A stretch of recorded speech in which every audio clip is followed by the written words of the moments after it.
We did this a very big thing in Morocco. We had this request from Morocco that, well, they would like to start teaching Python, but they are not able to because they don't have enough instructors. I was the guy who gave lectures. One day Maciej called me and asked me whether I would run a course for foreigners. We did it together with Cisco. Omar, a CSR manager for Morocco, said that, well, there is a need for increased numbers of Python instructors in Morocco. We used WebEx Teams, and I had a special panel in which I could see all the questions. So we created like 600 people classroom, and we provided like instructors. Most of the time they were conducting classes together. Paweł Żal and Robert Trejo. Paweł was explaining stuff. Robert was answering questions on the chat window. It was a live course, nothing was recorded. It was about 90 hours of courses. My role was to support him, assisting the instructors with their questions,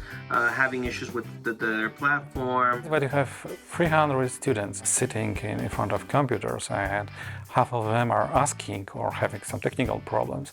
It is impossible for a single person to answer all the problems and solve those problems. So Robert helped me a lot. Paweł would go through the content, I would be answering the Q&As. I had a special channel when he was telling me, hey, come on, you should speed up or you should slow down and so on. And after lectures, of course, I had to answer some questions in our portal. My students were sharing their solutions. One of the main barriers was that English was not very fluent, so we did get questions in French. I wanted to make them attractive for those people, so I was providing some examples touching their culture or some details of Morocco. Instructors were getting certified, so that extended the length of the project.